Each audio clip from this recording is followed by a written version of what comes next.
also demonstrates some more features that David Percy may have missed, and that's these circular features in the center and these regular mounds on the exterior, the interior. If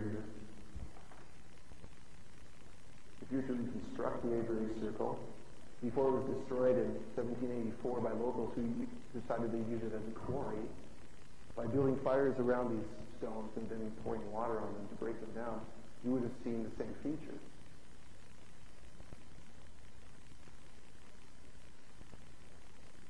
And even the angle that's been drawn between here by Hogan himself and Percy is the same. The number 19.5 is enigmatic because it deals with a type of geometry that's tetrahedral. And the only way that you can actually explain it is if you have a sphere that's rotating so that it has an axis. And you place one of the vertices of the tetrahedron at a pole. If you're actually using a 360-degree system, so that the equator is 0 and the poles are 90, each of the other vertices will touch 19.47. That's interesting. The Roswell incident actually happened in 1947. I don't think that's just by chance. And I'm sure that the ancient philosophers wouldn't think it's by chance, because this is too important to have anything left to chance in the spiritual realm. There's a huge spiritual component to what's going on between Mars and Earth. 19.47, I think, actually demonstrates a conduit between two dimensions, a conduit between the spiritual and the material, and also the temporal. Because the tetrahedron is the first of the Platonic solids, the simplest and the most basic form of the Platonic solids, and the sphere is actually the highest form of the Platonic solids. It's actually what the planets have been designed with. You have the lowest and the highest merging at this point. 19.47. This fits into what any esoteric philosopher worth his salt would talk about in the litany that comes out of what they call the Emerald Tablets of Thought. This is a legendary writing that was supposedly created before the deluge, before the flood. And it's been in extant for at least before the Common Era. What's interesting is it's been translated by people like Newton and Albert Magnus and Manly P. Hall and people who would consider themselves occult adepts. And I had never run into it until I actually started researching what some of the esoteric, what is called Hermetic lore was. Interesting thing about the Emerald Tablets of Thought that it does exist. It's only one page of information. You can find it on the internet at alchemical sites, people who are dealing with what they don't understand, but they collect the information nonetheless. And I actually printed it out. Secret Works of Hiram. This is the truth, the whole truth, and nothing but the truth. Where we heard that before. As below, so above, as above, so below. That's the key. If heaven can be mirrored to the earth, if heaven can be connected to the earth, then the early philosophers believed that power could also be there. They could avail themselves of these patterns. They could avail themselves of the power.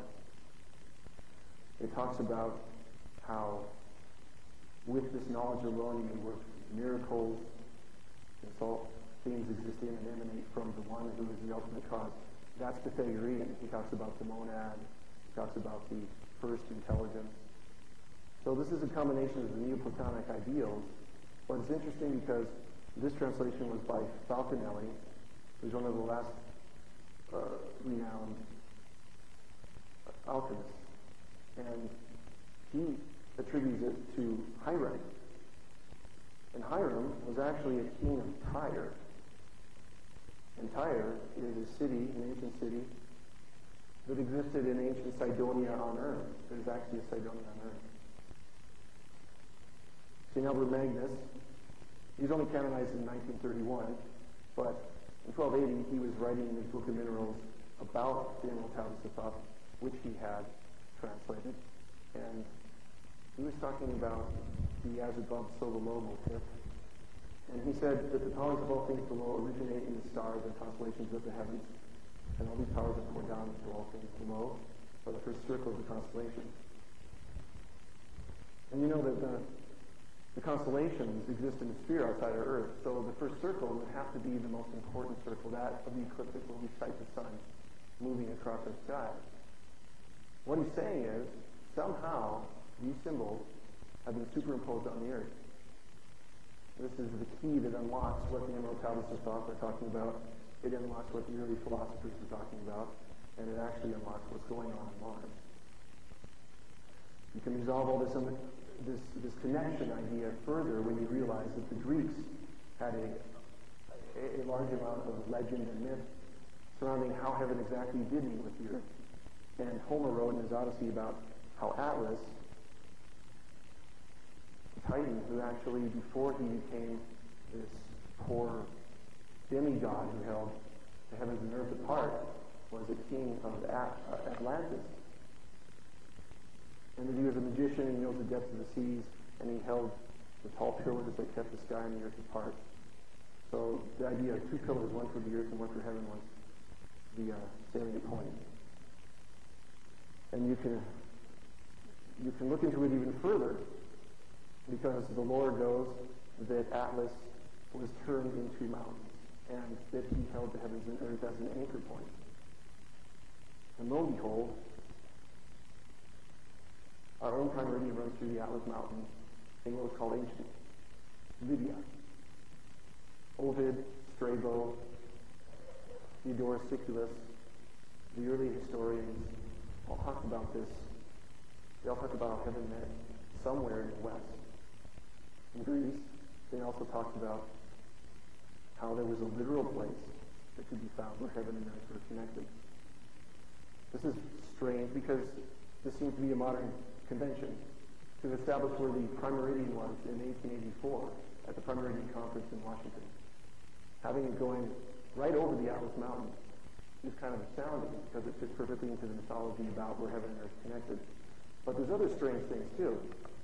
Right here is the country of Mali, and that's the home of the Dogon tribe, the ones that the missionaries were established to learn had worshipped Sirius for hundreds of years and had a religion around the period of an orbital, a dwarf star that orbited the main star, Sirius, and they talked about how its orbit took, I think it's 40 years, maybe less than that, but they had the period of orbit worked out, and they had the period of its obliquity figured out. They also knew that there was a star to begin with, which hadn't been imaged until like 20 years later.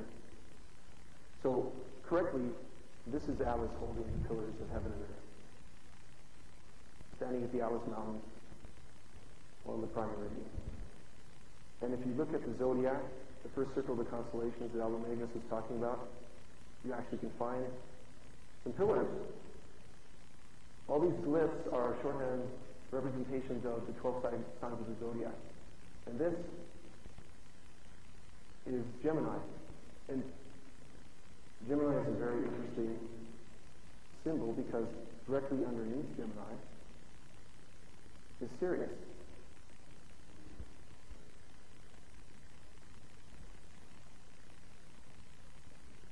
So this actually resolves somewhat why in Mali the Dogon tribe would have some sort of obsession with this idea that Sirius and beings from Sirius came to the earth, because it fits right into the cosmology and the mythology and the theurgy of the ancients. This would be how Atlas holds the heavens to the earth. This is how it's oriented then, according to the esoteric law, the esoteric hermetic concept that we haven't thought about for thousands of years. It's been understood in the highest illuminated echelon